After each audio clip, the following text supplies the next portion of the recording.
20 minutes before lunch, just at your perkiest, and I'm going to spend 20 minutes talking about figures and data and graphs.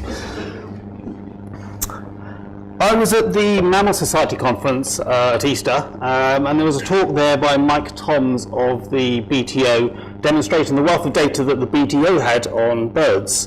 And at the end of the talk, the Mammal Society chair, Johnny Burks, commented that what a fantastic data set the BTO had, and wouldn't it be great if we had something similar for mammals. When I presented a talk there on the Dormouse data for 2012, and at the end of my talk I could say, well, actually, yes, we have got a similar data set for mammals. It happens just to be on dormice, and it's called the NDMP. So I'm sure you're very familiar with this, but those that aren't, just a very brief run over what is the NDMP. It's 50 dormouse boxes put up in a site, obviously with dormice, set in the grid, as Pat has already said, approximately 20 metres apart. They are checked a minimum of twice a year. That's either in May and June or in September or October. And the numbers of dormice are recorded and basic biometric data, and these results are then submitted annually to PTS, who coordinate it all. The site, as Pat has said, the number of sites has slowly grown over the years. Coordinately, the number of boxes has similarly grown as well. We're up to now about 20,000 boxes throughout the country, and along with that as well, obviously the number of dormice that are recorded has similarly grown as well. And what happens to all that data? Well, on one hand, there's a number of BSCs that undertake work on using the dormouse data. There's certainly some MSCs that utilise the dormouse data. There was a PhD undertaken in 2004 by Fiona Sanderson. There was another one more recently by Cheryl Mills down at University of Exeter. And there's another, someone's just started a PhD, Cecily Goodwin, I think is here today, again utilising the NDMP data, looking at forestry management. CEH have also utilised the NDMP data for phenology data for a big 3-year project they've got to actually look at if climate and climate change is affecting the dormouse numbers. So that's part of a big project for them. And also the dormouse data has more recently been used in the State of Nature report that was started by the RSPB. And on the face of it, really, what the NDMP has done really is pretty much just count dormice. And again, this is not dissimilar to the graph that Pat's shown, which shows the pure numbers of dormice counted in spring, and that's in the red line at the bottom. So that's just spring numbers, and the numbers in blue are the autumn figures, September and October. And the numbers bounce around a bit. And we get it analysed once a year, so we get a bit better of sense of actually what's happening and what's going on with the data by a statistician to smooth out all those anomalies. And again, Pat showed this, and whilst on the one hand it shows quite a steep decline, it actually shows that also that decline towards the tail end is starting to, well, the decline seems to be slowing. Now, that may be a consequence of the conservation effort we've been putting in. One would like to think so, but of course it may be other factors. But also, if we've been considering there's been a decline of dormice over the past 100 years, it's not something we're going to turn around overnight. So I think a slower decline is at least a good start.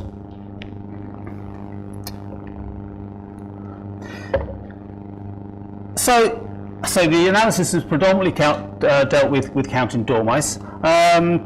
And before I kind of carry on, I just really wanted to clarify how we look at the data.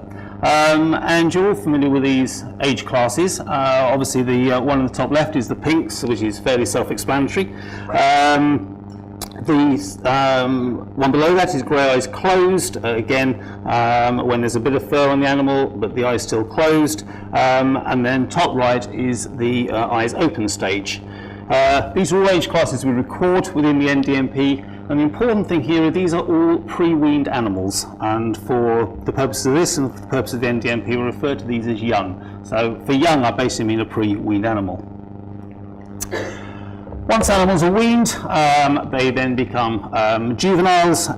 Juveniles we determine as being young of the year, or post-weaned young of the year. And adults, quite specifically, are animals that have been through their first hibernation.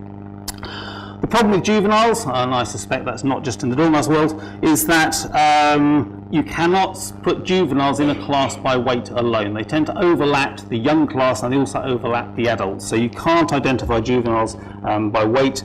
That's a class that does need to be identified in the field.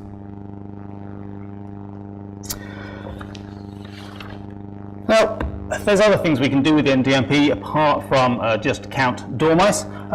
We can look at sex differentiation in terms of age, in terms of weight, and in terms of activity. The sort of things, again, Pat was talking that we could look at.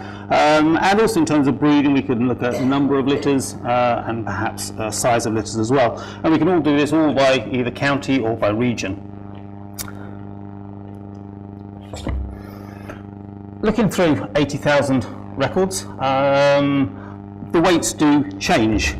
This is the average weight of adult dormice in June, and that's the years along the bottom, and they say the weight's up on the vertical axis. And in June, females are lighter than the males, averaging 16.5 grams for the males, 17.2. But the weights do fluctuate. This is the national data set, it's not looked at on a regional basis. Interestingly, if you do look at it on a regional basis, for some unknown reason, females in June appear to be lighter than nationally. No particular idea why that's happening, but females in Wales, as I say, do seem to be lighter than against the national data set. In August, it switches around slightly, and the females then become heavier than males. So the females at 19.3 grams and the males at 17.1. This is possibly due to pregnancy, but nonetheless the male weight doesn't change much, but the females do get a bit heavier. Then in October, the weights come fairly close together again, so females 19.3 and males 19.9. And interestingly, again looking at all the data set, I noticed Pat's slide said that adult animals came in at 20 grams. So looking at 23 years of data and over 80,000 records, it comes out that females weigh 18 grams and males weigh 18.1. We can also look at the extremes of the dormouse weights. This is a graph showing the percentage of animals that are recorded of over 35 grams, and that clearly fluctuates as well. So again, the years along the horizontal axis and the percentage of the population recorded in October that weighs more than 35 grams. Clearly, some years, some animals seem to weigh heavier than others. It clearly fluctuates quite a lot. The heaviest dormouse ever recorded was at 44 grams. That was in Cheshire in October 2002. And as I say, extremes of weight generally are relatively rare. And also, quite interestingly, if you actually look at where they come from, animals over 35 grams have only been recorded at 80 sites. And about a third of these animals have been recorded from only 7 sites. And they're fairly widely dispersed from Somerset, Worcestershire, Cumbria, Kent, Wales, East Sussex, and also the Isle of Wight. So again, what's kind of going on at those sites, but actually has a predominance of slightly heavier dormice in some years. We also ask people to record the activity states of dormice in terms of whether they're torpid, whether they're active, or whether they're dead. I actually tend to remove the ones that say whether they're dead, because otherwise there's not a lot of point recording dead dormice. So this is purely looking at the activity scales of being, are they active or are they torpid? And this is again from the national data. So in April we get about 30% of animals are active and nearly 70% torpid. This rises up to in September, when we have most active, about 97% are active, and then it starts to fall off again to November, where we're picking up about 60% of animals are now active, with the corresponding 40% being torpid. We can obviously compare this regionally, and if we look at the northern data, the graphs shift slightly. So again, this is national. This is the national data from 1990 to 2012, and the whole graph's moved over a bit, so fundamentally dormice are less active, or have a less active period in the northern part of the country.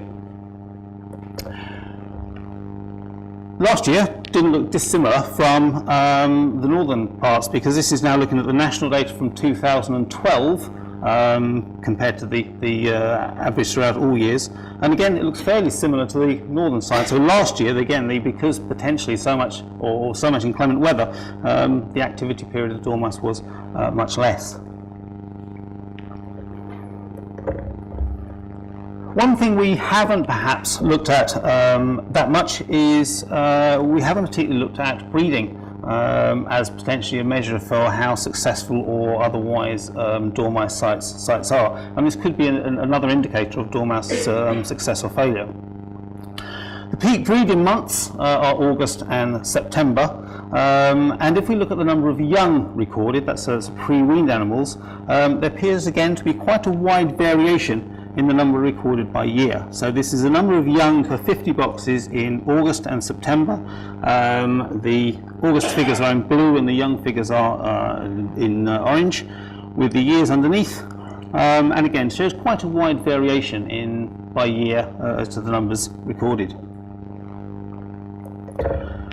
And again, we can also look at it regionally.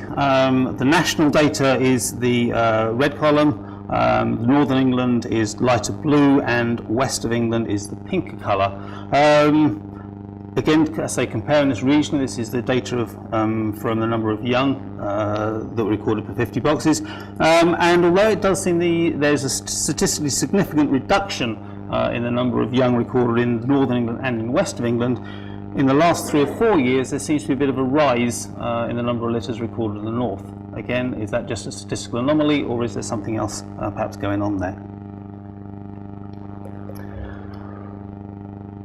One thing that again Pat mentioned that we could have a look at, and perhaps we have, and perhaps something we haven't again done before, but looking at litter size.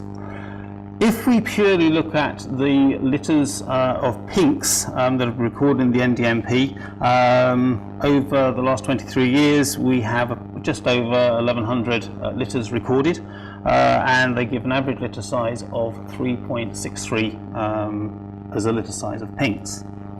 The problem is that when many people go and record for the NDMP, quite understandably if they disturb a litter of young, is they're not that happy pulling the nest apart and getting a really good count. So we often just get records that come in that say pinks recorded, and if that happens we put that record down as 1. So we decided actually if we took out all litters of pinks that were 1s and just looked at the pink litter sizes that were greater than 1, and that changed it slightly. And that then gives us, we've still got 936 litters that have a litter size greater than 1, and the average litter size then increases to 4.19. And the graph there shows the litter size of pinks, of grey eyes closed and of eyes open. The pink litter size, of course, is still likely to be an underestimate, because of course they may count 2 or 3, there might still be more hidden underneath, so that's likely to be a minimum litter size of 4.19 for pinks. When people count grey eyes closed stage and eyes open stage, it's likely to be a bit more accurate because the animals are a little bit bigger. The interesting thing is that the decline from pinks to grey eyes closed is statistically significant. So basically there is a level of infant mortality at the pink stage to the grey eyes closed stage. And we couldn't have got this data any other way. You do need to undertake nest box surveys where you can actually count in litter size to actually get this sort of data and this sort of result. So pre-weaning mortality information is completely lacking for almost every other species because we simply don't see them in the hand, and we simply can't count the litters. So in essence, between when animals are born to when they're weaned, there's a loss of between 8 and 10% is quite likely of animals that die before they're pre-weaned. So lots of questions really still within the NDMP we can look at and to be answered, and I think there's an awful lot more work that we need to do so within the NDMP, there's a lot of information there and a lot more things we can tease out. My thanks, of course, to Pat Morris and Paul Bright, who set this all up, to Natural England, who started the process and continued to fund the work, my colleagues at PTS, Nida, Susan and Lauren, who do a lot of this work with me, and of course to yourselves, the NDMP monitors that collect all the data. Thank you very much.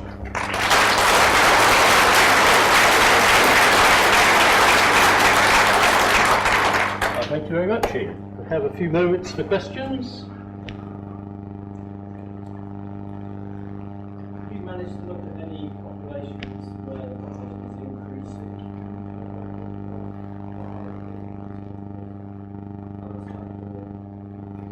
I think there's probably a very good talk coming this afternoon on Bradfield Woods, which would answer exactly that, in terms, because that was a reintroduction site. Where we know the number of dormouse that are reintroduced, and basically the population, in essence, grew very rapidly over the following sort of 2 or 3 years. So,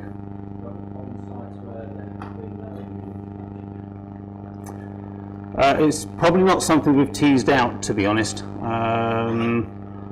It's certain sites. I mean, the sort of thing, because the question that got asked me earlier today was, can we kind of look at the analysis we do from a national point of view, so people then can relate to it from a site point of view? And that's certainly something we're hoping to do over the next sort of couple of years.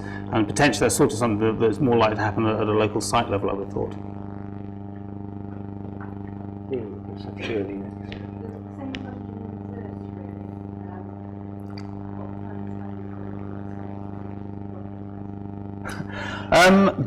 What I would like to do, the problem with that is there are a number of sites within the NDMP that have been monitored for perhaps 20 years, but there's not that many of them. And the problem is A, getting those, and B, getting sites where there's no management. I know of a few, most certainly, and the problem is just trying to tie those two together. It's something I would certainly like to look at, and yeah, I have got it in mind to do, but it's a question of trying to get out. It's more the management of what's happened to the management over the last 20 years, rather than the dormouse numbers. The dormouse numbers we have, it's more the management issue. But yes, no, it's certainly worth looking at, and certainly something I've got in mind to do. This side. When you answer a question on this, what do you do with that? What constitutes it? The reason for within the NDMP what we ask for nests for is basically because we'll get records that come back in but do not have a dormouse in the hand, but they will record nests. There's a number of sites where we won't have any records of dormouse for 1 or 2 years, but the presence of people recording nests demonstrate that dormouse are still present. What we actually do on our own reserve on the Isle of Wight is we actually record all nest types. So we're actually being quite specific on the nest type we record. But within the NDMP, it's just in essence evidence that dormice are still present, even though they haven't actually been recorded in the hand. Go that way now. Just there. Henry. We monitor rounds of work in Cambridgeshire, and we monitored for 20 years now, and we check our monitoring pages all the way through. I think I only sense from how to contribute this summer checks. We had a typical pattern that dormice are there through completely absent through this summer checks, and then again in August, and obviously we talk about the chickens through and often in the middle, but how much the summer data make a difference to your data? Was it something that perhaps Well, there's a few answers to that question, really. The reason, from the NDMP point of view, obviously what we're looking for is, or what the statistician is looking for, is basically a post-hibernation pre-breeding population, which is why we specify either May or June. And the indications are that June is we're getting most robust data from. We're also looking for a September-October check in terms of then we get basically post-breeding numbers. But I actually think that again, if you look at the data sets more from a breeding point of view, it's actually probably the breeding is highest in August. So I think that data is potentially quite valuable. So I'm happy the way it is. My suspicion is, again, from earlier work that Pat did, I think they pretty much found the same, in the fact that the conclusion was that dormice probably disappeared up in the tree canopy over the summer months, probably looking for invertebrates, so are less likely to be used in the boxes. But having said that, we still do pick up quite good numbers and get good data from July and August. I think as with so many things, it's kind of a balance as to kind of what you want to do with a site. If we turn around to everyone and said, oh, well, don't bother checking July and August, is actually, well, there might be a big void there and we get nothing. But with 350 sites, as long as some people kind of do it, well, actually, that's absolutely fine. So. One last question. Have you discovered whether there are what benefits there are if you do monthly checks? There are obviously pros and cons with disturbing mice, but have you actually got that? Has anyone found that there are real pros and cons with checking monthly, and what would be the benefits to data collection? With any data set, well, take the first part of your problem is on disturbance. Basically, the evidence that we have is such that the NDMP is at a level where monthly checks do not overly disturb dormice. I mean, from a personal point of view, I remember this year actually taking out we did a box check at Bridlesford. I was out taking the public out, showing them dormice.